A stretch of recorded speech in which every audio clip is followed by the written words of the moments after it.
Graça e paz, amados irmãos, amadas irmãs.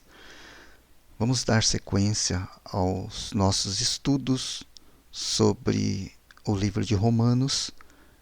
Até aqui nós vimos o título da morte para a vida, baseado em Romanos capítulo 5.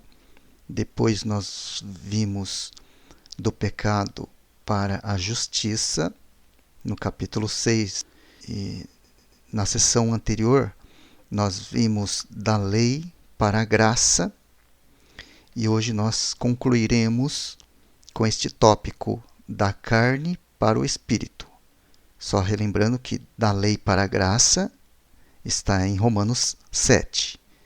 E agora, Romanos 8. Da carne para o espírito.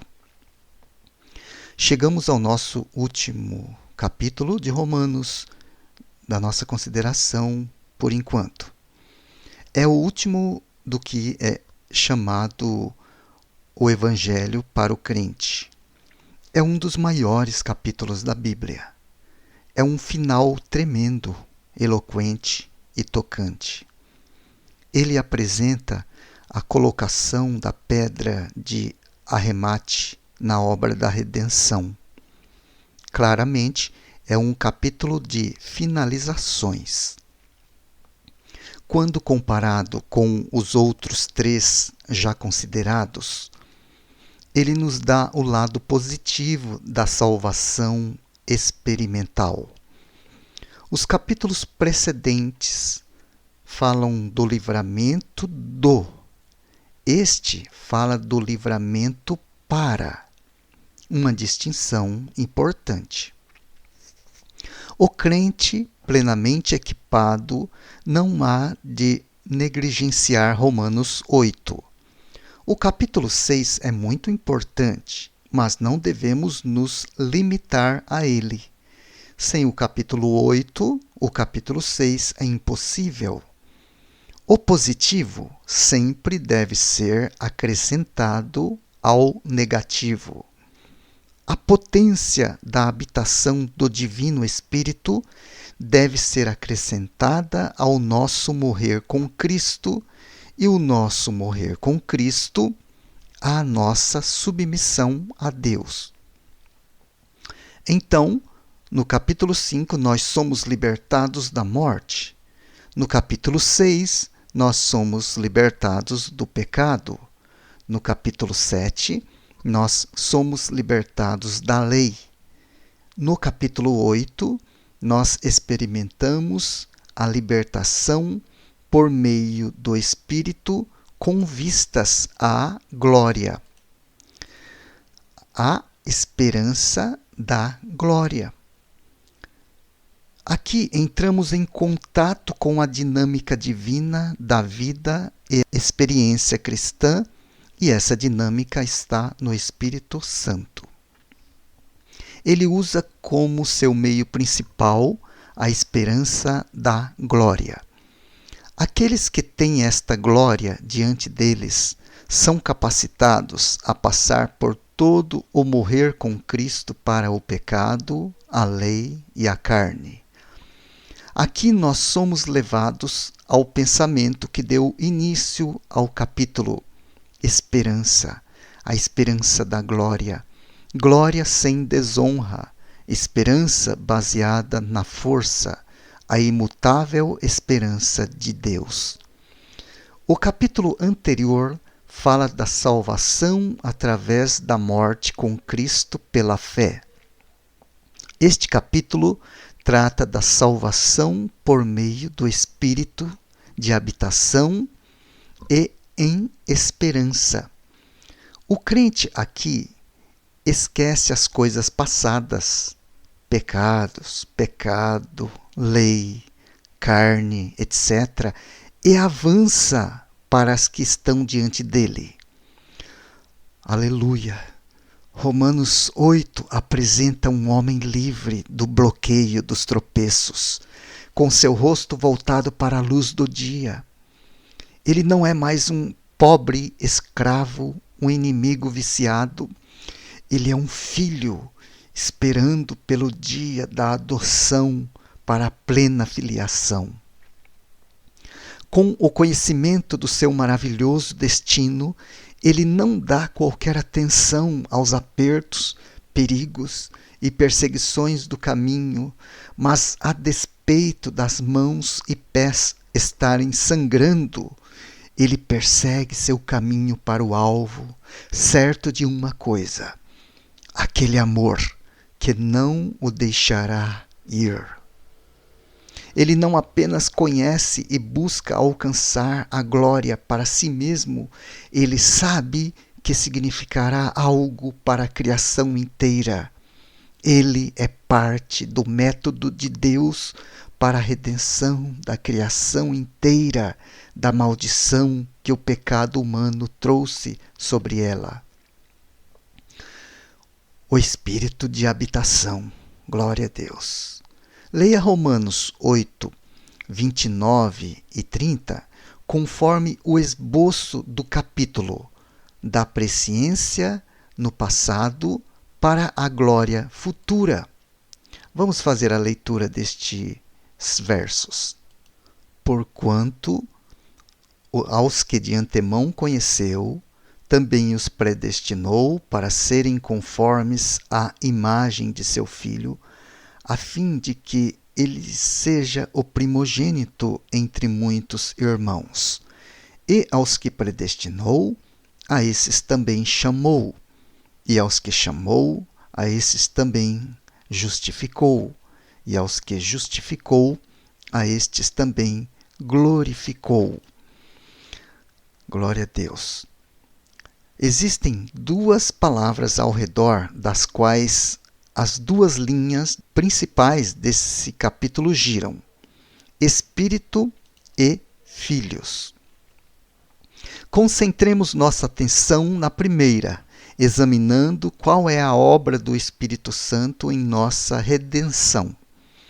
É significativo que, com exceção de Romanos, capítulo 5, versículo 5, é neste capítulo que temos a primeira referência ao Espírito Santo nesta epístola. Nesses versículos, nós temos uma antecipação ao ensino do capítulo 8. É também marcante que nenhuma vez no capítulo 8 ele é chamado de Espírito Santo. Seu nome aparece de 5 maneiras diferentes aqui: o Espírito da vida em Cristo Jesus, o Espírito de Deus, o Espírito de Cristo e o Espírito daquele que ressuscitou a Jesus dos mortos. Um ou outro desses nomes ocorre 17 vezes neste capítulo, e este número é um contraste com a ausência dele nos capítulos anteriores. Aqui, ele é visto como o espírito de vida, de obediência, de ressurreição, de vitória, de condução, de relação filial, de esperança, de testemunho, de certeza, de simpatia e de oração. O Espírito é tudo isso, porque ele é o Espírito de habitação, conforme Romanos 8, versículo 9. A obra completa da redenção deve ser realizada a partir do interior do Espírito de habitação. Ele habita em todos os crentes, mas quão triste ele não ser eficaz em todos. Duas condições são necessárias para a sua operação eficaz. Primeiro, o reconhecimento da sua habitação. Segundo, uma entrega de tudo em suas mãos e autoridade. Em Romanos 8, versículo 2, ele é o Espírito de vida que toma as coisas de Cristo e as comunica a nós. Ele ministra a nós a vida que está em Cristo Jesus. Ele a protege e alimenta.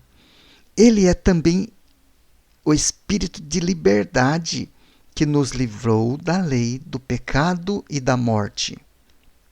Ele é o espírito de obediência que nos livra da escravidão da carne, conforme Romanos 8, versículo 4. Agora não andamos segundo a carne, mas segundo o Espírito. A liberdade é na base da expiação. Deus, enviando seu próprio Filho, condenou o pecado na carne. Em relação com o pecado, tratando com o pecado, e não havia maneira de tratar com o pecado senão pela expiação e reconciliação. Ele se fez uma oferta pelo pecado, e é na base da nossa libertação da carne é que nosso andar no Espírito é possível. Nele, fizemos a escolha de obediência para a justiça, a despeito dos antagonismos, quando a resistência da carne é enfrentada e resistida no poder do Espírito Santo. Este heroísmo, por obediência, vem dele, e assim a justiça exigida pela lei é cumprida em nós. A lei exige justiça, e é tudo o que ela pode fazer.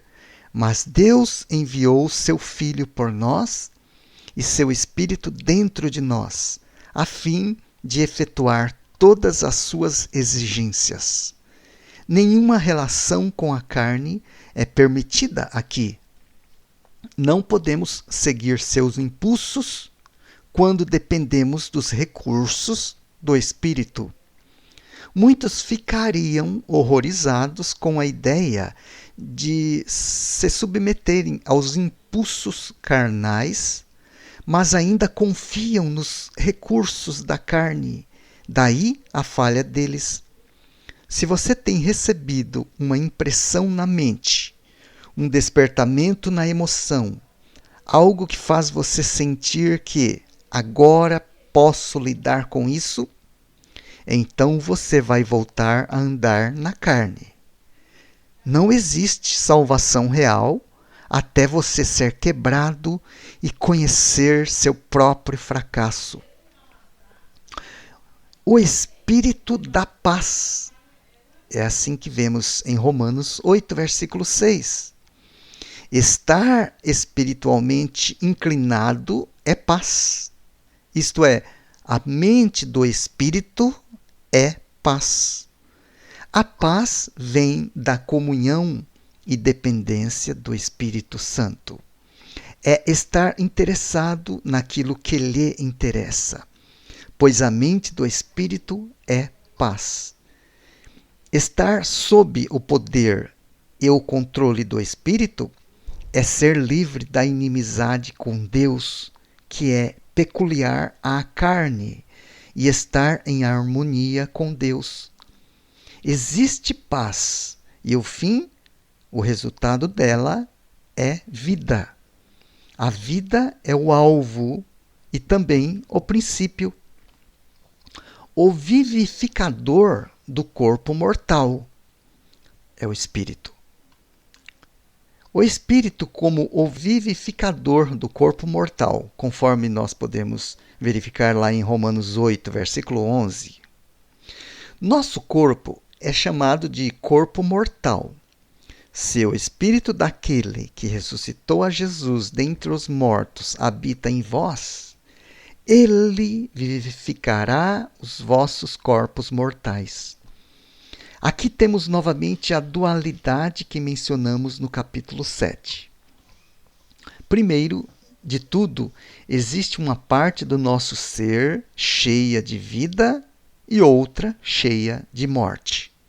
Se Cristo está em vós, o corpo está morto por causa do pecado, mas o Espírito é vida por causa da justiça.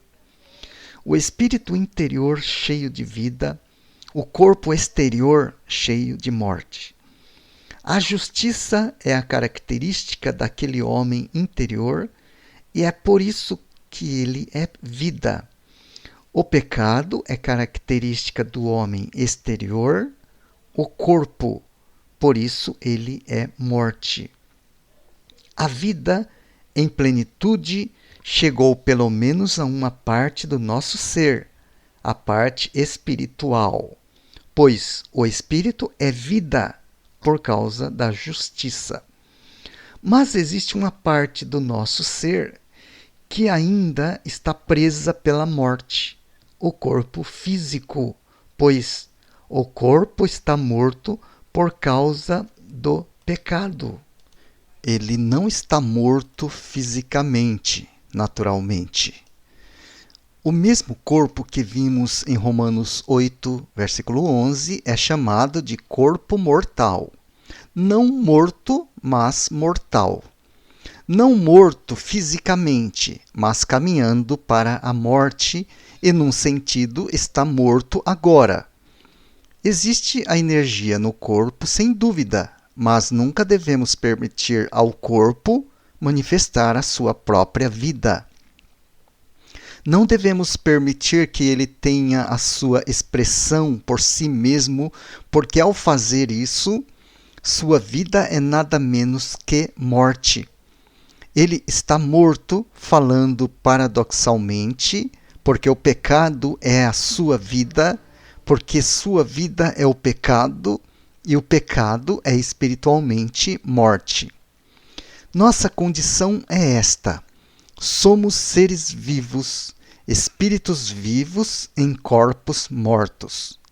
Em outras palavras, a vida no espírito é diferente da vida no corpo.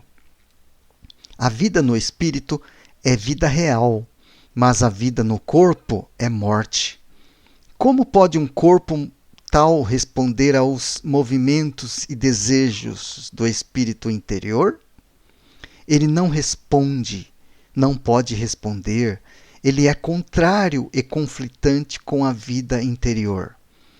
Quando o espírito no interior tem sucesso em conduzir o corpo com ele em sua vida santa, testemunho e serviço, como isso é realizado?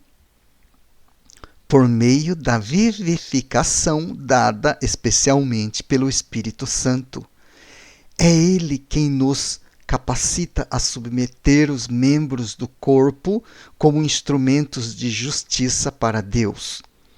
A parte disso, nossos corpos simplesmente nos esgotariam e tornaria os movimentos espirituais impossíveis. Na verdade, existem cristãos totalmente aprisionados por seus corpos. São seus escravos. Eles obedecem aos seus corpos como uma carga pesada para eles, que a vida espiritual é quase impossível. A mais leve aproximação da doença os põe em pânico. Eles não conhecem a vivificação do corpo mortal pelo Espírito Santo. Quão maravilhosamente independente do seu corpo era Paulo. Leia novamente 2 Coríntios 12, desse ponto de vista.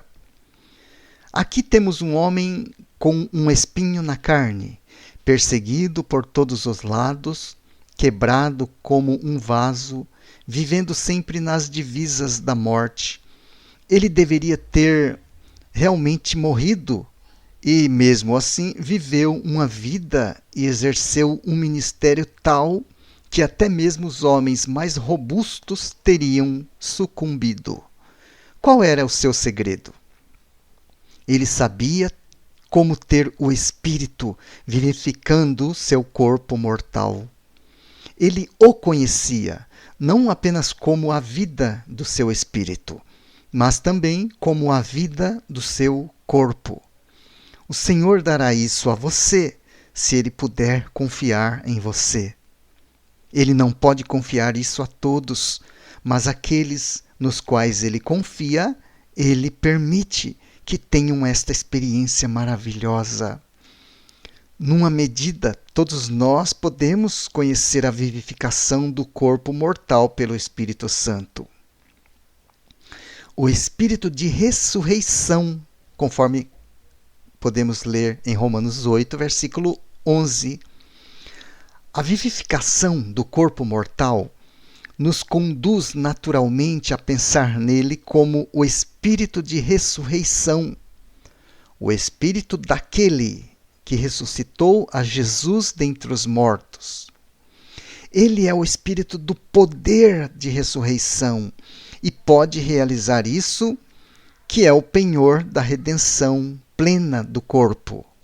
Essa vivificação são as primícias. A futura plena redenção do corpo é a colheita. O espírito de vitória, conforme podemos ler em Romanos 8, versículo 13. Em Romanos 8, versículo 11, podemos ver como o Espírito anula os feitos do corpo, vivificando-o. Aqui é visto como ele neutraliza as atividades do pecado. Por meio do Espírito, mortifiqueis os feitos do corpo. Aqui nós vemos como ele controla este corpo que achamos impossível de ser controlado. Ele nos capacita a mortificar os feitos do corpo. Ele põe fim aos maus hábitos do corpo. Ele faz isso. Aleluia! Não pense que é você quem faz isso. Na verdade, você pode cooperar através do Espírito, mas ele concede poder que capacita você a fazer isso quando, sob o impulso da vida de pecado em seus membros, o corpo procura afirmar a si mesmo e a usar os seus próprios membros para o seu próprio prazer. O espírito de obediência, podemos ver em Romanos 8, versículo 14. Esta vida no espírito, e por meio dele, tem uma relação vital com o nosso futuro, pois tantos quantos são guiados pelo Espírito de Deus, esses somente são filhos de Deus.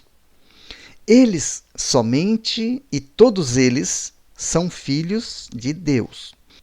Aqui começa a passagem da filiação e a palavra aqui usada é filhos ruios e não filhinhos tecnos. No Novo Testamento, as palavras filhos e filhinhos são diferentes e o Espírito Santo tem muito cuidado quando usa essas duas palavras. Os filhinhos sugerem reinado em natureza. Somos filhinhos tecnos de Deus por natureza. Deus é nosso Pai e dele extraímos a vida e o ser. Por outro lado, o termo filhos, ruios, indica escalão, caráter, semelhança, privilégio. Tantos quantos o receberam, deu-lhes o poder de serem feitos filhos, tecnos de Deus. Mas tantos quantos são guiados pelo Espírito de Deus, esses são filhos, ruios, de Deus. Nascer do Espírito nos torna filhinhos de Deus, mas ser guiados pelo Espírito de Deus nos torna filhos. O espírito de esperança, conforme podemos ver em Romanos 8, versículo 15. Recebemos o espírito de adoção, isto é, o espírito de esperança, pois estamos aguardando a adoção. Mas o Espírito Santo já nos trouxe uma forte esperança dela.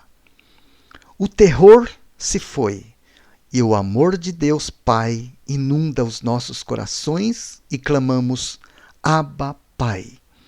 É um grito forte de alegria, não reprimida, quando você reconhece a consciência da filiação. A adoção é algo que estamos esperando, mas o Espírito nós já possuímos. O coração de filhos nós já temos, mas a adoção de filhos nós ainda aguardamos. O espírito de segurança, conforme lemos em Romanos 8, versículo 15. Clamamos, Abba, Pai, por causa do testemunho do Espírito com o nosso espírito, que somos filhinhos de Deus. Existem dois espíritos, o seu espírito e o Espírito de Deus. Ele une o testemunho dele com o seu e se une com seu espírito para testemunhar e testificar. Ele acrescenta seu testemunho ao nosso para que reinemos. Não somos mais escravos. Não que já sejamos filhos, porque isso é um pouco prematuro, mas somos filhinhos, avançando em direção ao estado de plena filiação. Ainda não temos direito de nos chamar assim, pois é prerrogativa do Pai nos proclamar como filhos ruiós. E Ele há de fazer isso no dia da redenção do corpo. Aleluia! Louvado seja o seu nome. O espírito de simpatia, conforme podemos ler em Romanos 8, versículo 26, parte A, para nos ajudar em nossas fraquezas. Ele toma parte no nosso desamparo. Não estamos sozinhos em nossa fraqueza, pois Ele tomou a nossa causa e se une às nossas fraquezas.